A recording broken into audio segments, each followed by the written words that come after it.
It's almost midnight, so I'm going to go as fast as I can. I really am. I could talk about these all night, but I do need to share something with you because it's very special, and it's happening now, right before our eyes.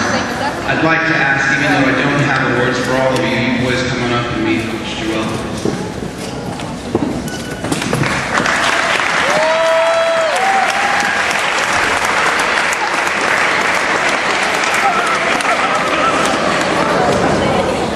Over 3 decades ago, I had the good fortune of being on a high school soccer team that needed to win 3 of its last 4 games to qualify for the playoffs.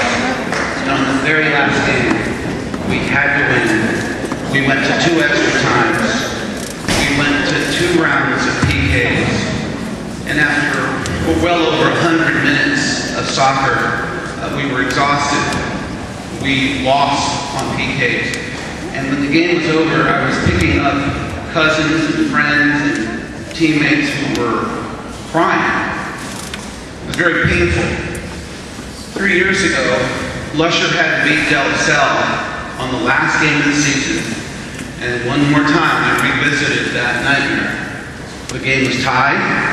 It was played in 30-degree weather with 2 inches of water on the ground. 2 extra periods, it went to PKs. And I remember watching players take shot after shot. It came down to the last shot, and I couldn't bear to watch. So I didn't. I turned my back on it, and judging from the reaction that came from across the field, we had lost the game and an opportunity to advance to the playoffs. This year, again, last match, versus a district foe that we had to beat. The game was tied at 3 after regulation. 1 overtime period, still tied. We dominated the second half. We dominated the first extra time. We dominated the second extra time. The game had not been decided. The game was now ours to win. The players were a lot more confident than their freaked out coach. I started to turn my back on the players again, just out of superstition. And I thought to myself, this is really ridiculous. I'm a grown man. So I turned to look. We needed 1 more goal. If the goal went in, Lusher clinched its first playoff spot. We already had a winning season. So instead of closing my eyes, instead of turning my back, I crossed my fingers, I looked upstairs and I said, please, Lord, now, let this be the one. Stephen Cassingham stepped up. He was 4th on the kicks. 5th on the kicks, last one. And the sweetest sound in soccer is when that ball strikes the net. Stephen nailed it. We went on to the playoffs and we finished our first winning season after winning only 2 games.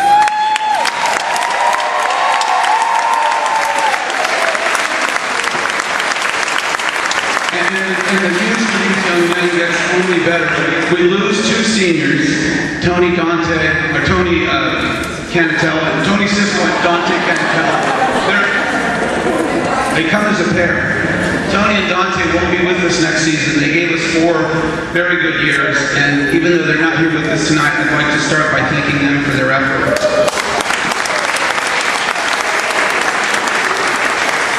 We inherit a very talented 8th grade group, star players in their own right, that will be joining a young, very experienced group.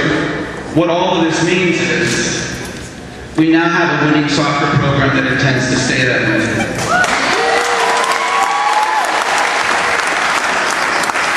And I'd like to just take a quick moment to thank Prince Boyd. He made a 5.5-hour drive all the way up to Monroe.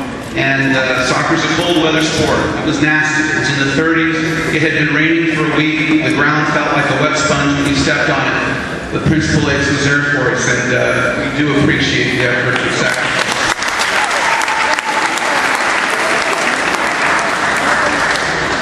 And boys, this is it. I'd like to congratulate you on a wonderful season. I'm very proud of all of you. Great year. Here we go. Let's get to, again, Tony and Dante are not here to receive their awards for Team Spirit. An incredible young man. Wonderful life ahead of him. I had this much to do with it, Stephen, but I'm very proud of my association with you. He wins the Team Spirit Award.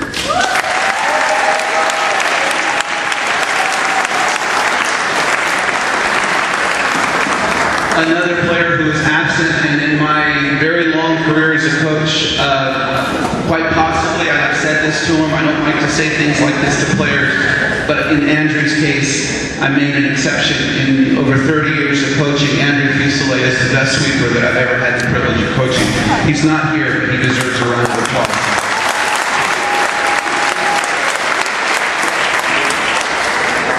And now, hoping that I don't mess this up, there's a handful of awards to give out to 2 players. I'm going to make sure I get it right.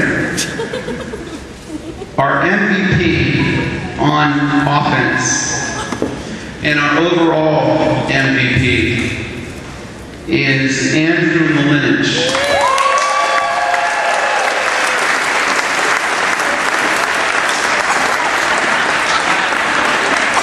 Andrew's very soft-spoken, but he's a coach's dream. He works harder than anyone. He's there, ready to go before practice starts. He's the first one to get his uniform on and the last one to take it off. And he plays with a very humble style. What really impresses me about this young man is that it's all fun for him. He's just happy to be out on the soccer field. Our next player, Luca, is another one of those players every coach wants to have. He's kind of like the team punk. He knows how to work the refs. He knows how to work the opposition. And then when he gets mad, he just blows up, takes it out on the ball, and they drop like raindrops. I think he scored 25 goals, 28. 25 goals, that's a lot. That's an incredible amount of goals this season. He also made all-district.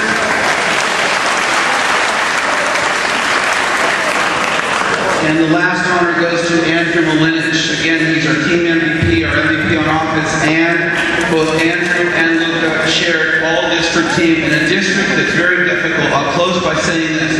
Newman, Franklin, Lusher, Haynes, DeLaSalle. That's a nightmare division for any team. We rightfully belonged in third place, but I'll share this little tidbit. This gives me the hope for the future of this program, and it all spells out in 2 halves. Louisiana State Championship this year came down to North Lake Christian and Ben Franklin. Lusher led North Lake Christian in our very first match, 1-0 at halftime in our first game. We lost 2-1. Against Ben Franklin, Lusher led 1-0 at halftime. That's how close these boys are, and that deserves your applause. Thank you all very much.